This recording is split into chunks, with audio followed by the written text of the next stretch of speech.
গতকাল একেবারে ভর সন্ধ্যেবেলা গোলপার্কের কাছে কাঁকুলিয়া রোডে দুষ্কৃতী দৌরাত্ম্যের ঘটনা ঘটে। গুলি চালাতে চালাতে এবং বোমাবাজি করতে করতে এলাকায় ঢুকে পড়ে অন্তত 100 থেকে 150 জন। স্থানীয় মানুষরা অভিযোগ করেন এরা সোনাপাপ্পুর দলবল, তারাই এলাকায় ঢুকে পড়ে এলাকার শান্তি নষ্ট করার চেষ্টা করছিল। এই ঘটনায় গুলি চলার ঘটনায় একজন গুলিবিদ্ধ হয়েছেন, তার পায়ে গুলি লেগেছে, তিনি অভিযোগ দায়ের করেছেন এবং এই নিয়ে রবীন্দ্র সরোবর থানায় মোট 3টি অভিযোগ দায়ের হয়েছে। গোটা ঘটনায় 3 জন আহত হয়েছেন বলে খবর। এরপরই ঘটনাস্থলে এসে পৌঁছয় রবীন্দ্র সরোবর থানার পুলিশ। একেবারে থানা থেকে ঢিল ছোড়া দূরত্বে এই ঘটনা ঘটে, দৌরাত্ম্যের ঘটনা ঘটে এবং তারপর পুলিশ আসার পরে কিন্তু দুষ্কৃতীরা একেবারে পুলিশ আসার আগেই দুষ্কৃতীরা কিন্তু এলাকা ছেড়ে পালায়। এই ঘটনায় মোট 10 জনকে গ্রেফতার করেছে পুলিশ।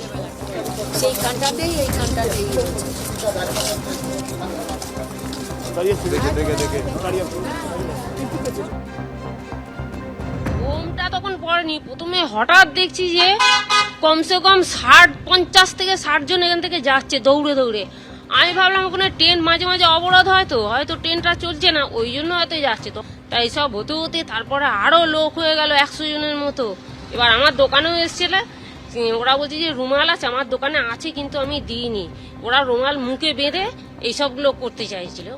আমি বলছি না, আমার দোকানে রুমাল নেই। এবার যখন দোকান বন্ধ করে চলে যাই আমরা ঘন্টাখানিকের মধ্যে, ওই লাইনের ওপারে ওইগুলো হয়েছে বোম মারামারিটা।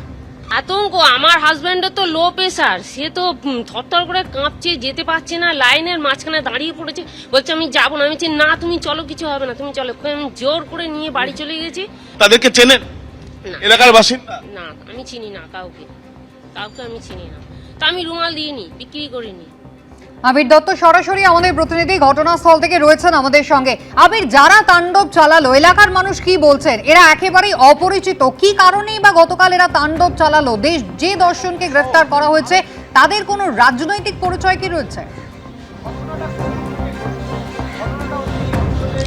দেখো, শুরুতেই তোমাকে জানাই যে 3টি মামলা হয়েছে, তার মধ্যে একটি পুলিশের তরফ থেকে স্বতঃপ্রণোদিত মামলা, আরও 2টি মামলা রয়েছে। যে 2টি মামলা ইতিমধ্যে আমরা দেখছি যে দুজনের নামে হয়েছে, তার মধ্যে একজন বাপি হালদার, এবং এই বাপি হালদারের ডেভেলপার্স এই যে একটি দোকান, সেই দোকান আপাতত বন্ধ অবস্থায় রয়েছে।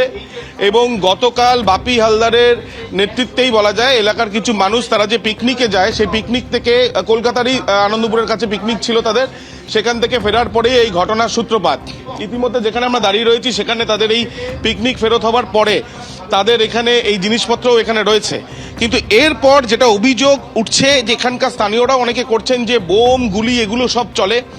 বাবু সোনা অ্যান্ড আদার্স, দ্বিতীয় যে এফআইআর, সেই বাবু সোনা এবং আদার্স, এই বাবু সোনার দলবলের বিরুদ্ধে কিন্তু অভিযোগ করা হয়। বাবু সোনা সোনাপাপ্পুর ঘনিষ্ঠ, এমনটাই জানা যাচ্ছে।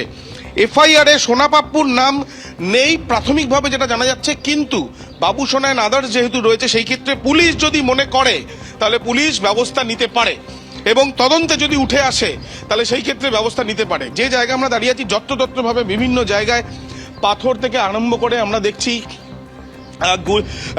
সুলতি থেকে আরম্ভ করে এখানে গতকালও একাধিক গুলির খোল পড়ে থাকতে দেখা গিয়েছিল। এবং এই যে ঘটনা ঘটে, সেই ঘটনার পর পুলিশ এখানে মোতায়েন রয়েছে এবং 4 জন মোট আহত, তার মধ্যে একজন গণেশ দাস, যার পায়ে গুলি লেগেছে, তার লিখিত অভিযোগের ভিত্তিতে 3টের মধ্যে একটি হয়েছে।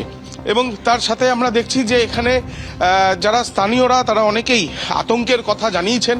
তারা বলছেন যে ভর সন্ধ্যেবেলা দেখা যাচ্ছে যে এখানে কিভাবে এই যে পাথরের টুকরো সেগুলো এখানে পড়ে রয়েছে যত্রতত্রভাবে, এবং এক প্রকার পাথর ছোড়াছুড়ি থেকে আরম্ভ করে গুলি বোমা।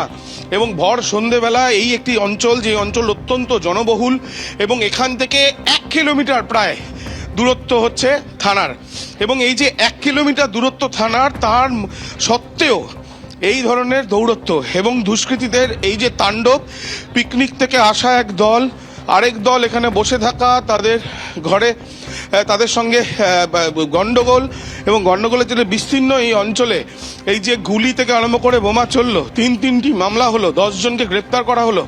শুধু কি এদের পিকনিক থেকে আসা বচসার জেরে এই ঘটনা, নাকি এর পেছনে রয়েছে অন্য কোনো বিষয়? তোমাকে প্রসঙ্গত জানিয়ে রাখি, দেখা যাচ্ছে যে এখানে চুলতি পড়ে রয়েছে, বোম চার্জ হয়েছে এখানে গতকাল। এবং বাপি হালদার অ্যান্ড আদার্স নামে যে এফআইআর হয়েছে, এই বাপি হালদার কনস্ট্রাকশনের বিজনেস করে, অন্যদিকে বাবু সোনা অ্যান্ড আদার যে এফআইআর হয়েছে সেই বাবু সোনা কনস্ট্রাকশনে বিজনেস করে। এদের দুই গোষ্ঠীর মধ্যে এর আগেও গন্ডগোল হয়েছে গণেশ পুজোর সময়। তাহলে কি পুরনো কনস্ট্রাকশনের বা এলাকা দখল, এই যে এলাকায় দখল করতে পারলে কনস্ট্রাকশন করা যাবে, সেই কথাকে মাথায় রেখেই এই দিনের পর দিন তাদের মধ্যে এই রাইভেলরি চললো এবং এলাকাকে দখল করার জন্য তাদের কি এই ঘটনা তারা ঘটালো পিকনিক থেকে ফেরার পর?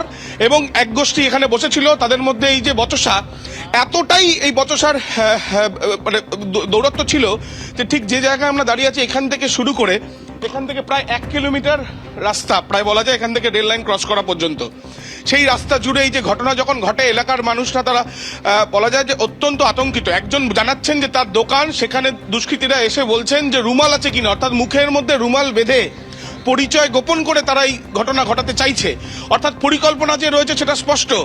তাহলে বিষয়টা হচ্ছে শুধুমাত্র নিছকই দুই গোষ্ঠীর মধ্যে গন্ডগোল, নাকি অনেক পুরনো শত্রুতা, যেটা একেবারে সময় বুঝে গতকাল এই ঘটনা ঘটানো হয় এবং ভর সন্ধ্যেবেলা। তাৎপর্যপূর্ণ বিষয়, পুলিশ এখন এখানে দাঁড়িয়ে রয়েছে। এই ঘটনাস্থল থেকে পুলিশের থানার দূরত্ব 1 কিলোমিটার। এবং এখানে যারা মানুষরা তারা অনেকেই বলছেন যে গতকাল যখন এই ঘটনা ঘটে, একের পর এক বোমা পড়ে যাচ্ছে, এই এলাকাতে গুলি চলছে, তখন এখানে ছোট ছোট শিশুরা যারা পিকনিক থেকে ফিরেছে, যারা এখানে থাকেন, তারা এখানে দাঁড়িয়ে কিন্তু তারা খেলাধুলাও করছিল।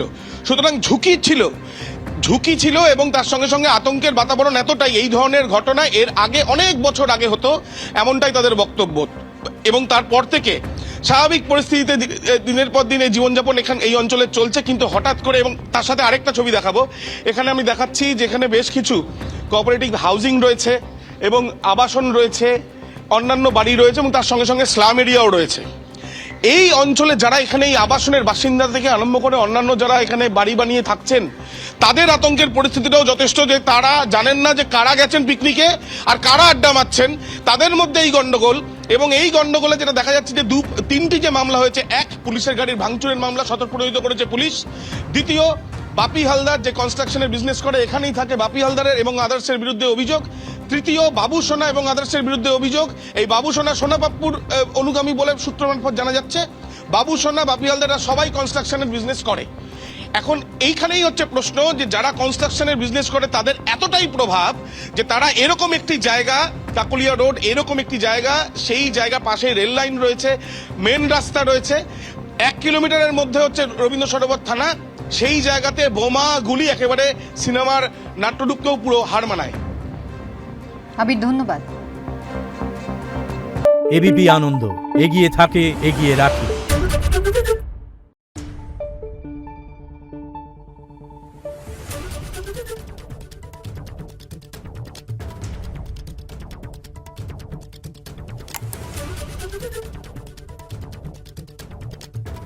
Thank you.